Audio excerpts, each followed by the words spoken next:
we got to talk about the game, man. It was a strange set of circumstances given the world that we live in. But Super Bowl 55, Super Bowl 55, the first time, as JB knows, in NFL history that a team hosted a Super Bowl. It was actually a home team for the Super Bowl. As you reviewers know, you see both their end zones, which they still did, but Tampa was home. Tom Brady got to sleep in his bed and drive to the stadium.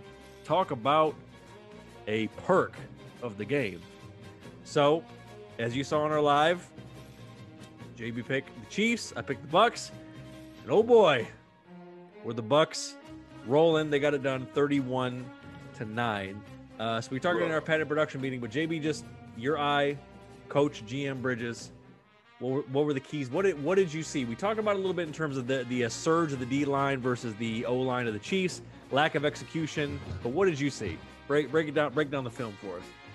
Well, as we talked about in our padded production meeting, I tweeted a GIF from one of our favorite movies here on the Review, The Players Club, right, where the character Diamond confronts the character Ronnie in the strip club locker room about the fact that Diamond's cousin had been raped at Ronnie's brother's party. And she walked up to her after the door closed and she gave her the finger. And her exact words was, "I'm gonna beat your motherfucking ass," right? So basically, that's what Tampa Bay came out and told Kansas City from the dribble, right? "I'm gonna beat your motherfucking ass." It was a wash, right? And honestly, to be honest, as we spoke during our pre-production meeting, I think the outcome would have been the same with a tighter margin of score, if you will. Like, it would have been a tighter game. It would have been a more exciting game. It would have been a more competitive game if Kansas City would have made those plays that were there to be made. Let's just be honest with you, Patrick Mahomes, hats off to you. You're not a legend. I don't care what ESPN says. You only won one Super Bowl. Sorry. You know what I'm saying? You got a lot of work to do. You got a lot of football to play. So I'm not calling you a legend yet, but you're an elite player in this league. And man, did you play your fucking ass off, bro. And hats off to you.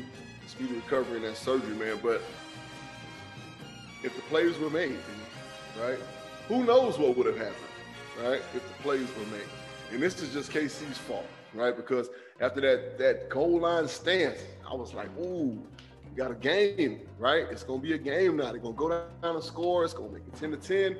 Man, we're going to be all in. It's going to be fun to watch. Bam. The referees, Benny, right? I don't get it, bro. 150 yards, bro. 150 yards of penalties against the Kansas City Chiefs. Now, some of them were self-induced, but those ticky-tack defensive holding calls, the one on the interception that was 30 yards away from the play, like, come on, man. I know referees watch film on teams that they're flaws, right? The things that are kind of ticky-tack or the things that are right there on edge, right? But you can't go, it seemed like they went into a game with a bias saying, oh, we're not letting none of that slide today. And it made it weird to watch, right? It make you scratch your head. Yeah, Tom Brady just did a phenomenal feat. Probably will never be done again in the NFL. He has 7 Super Bowl rings, right? And not only 7 Super Bowl rings, he has 7 Super Bowl rings with 2 teams, right? So that means the team that he was with, he had great success, of course, with the Patriots, and he went to Tampa Bay, and happened what happened, right? So, I mean, I enjoyed the physical aspect of it. I enjoyed watching that defense of Tampa Bay. Shout out to Todd Bowles.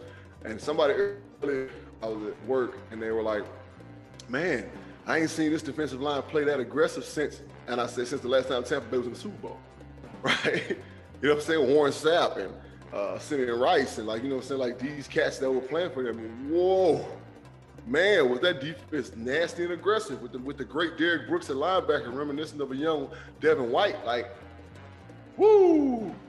Yep. It was rough, man. Tiki Barber, you know what I'm saying? And all the defensive backs that were just hawking the ball and playing so disciplined. Yeah, man, looked like deja fucking vu. Weird, right? But take away the penalties, and you got a good game, I believe. All right, I believe you got a real good game. I believe Tampa Bay still would have won it. because I believe they would have won it late with the physicality, and it would have ended up being a 10-point margin, I believe anyway. But yeah, that's pretty much the gist of it, man, what my eyes saw. Shout out to AB. Man, that man been stabbed, cut, disemboweled, motherfucking burned at the stake, and caught a touchdown in the Super Bowl, and now he has a Super Bowl ring. Is this his second one? He didn't win with Pittsburgh, did he? No. Nope. Yeah, so he got his first ring after being with the team for so long and all the things that he went through, a lot self-induced. But either way it goes, this is a story of triumph, right? It's a story of humbling himself and disciplining himself and having a great supporting cast and coming back and doing what he loves to do, even though he had to take a back seat, right? So shout out to that dude, Gronk, coming back from a year of football, missing it, getting healthy, doing Gronk things, 2 tubs, and the great ageless one, seems like Tom Brady, just slinging that thing around like a little kid in the backyard, bro. And he'll be back next year. We know he will. He said he want to play with 45. Damn it, he probably will. Mm-hmm. Yeah, I mean, well. Oh, can't forget old playoff Lenny. All right, old Leonard Fournette. Lenny. Man, look, I wouldn't want to tackle that booger. But in saying that, Benny, shout out to the defensive backs of the Kansas City Chiefs. Them motherfuckers wasn't backing down for shit. I'm talking about they was coming up rapping his ass, and that's a whole lot to hit. But they was not backing down. I seen Breland lay it to him a couple times. Pop, just like laying it on the line. Super Bowl, man, we got to get this win. So shout out to the Kansas City defense. They did what they could, you know what I'm saying? But I just enjoyed the physicality of the game.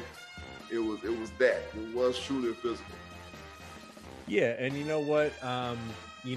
What I enjoyed, and as I was telling you, our Pet production meeting, I know the casual viewer, as the Super Bowl attracts, and in normal years when we're having parties, you may be mingling, trying to, get a number, trying to get extra, plate of wings or whatever when the game is trash. But to be honest, I enjoyed it, and I kind of enjoyed it because, JB, you said a key word there when we were talking offline, is you mentioned it's kind of the vigilante, where you had all these guys come together to get the rings. Normally, as you know, JB, that kind of has a negative connotation, like someone's quote-unquote ring chasing.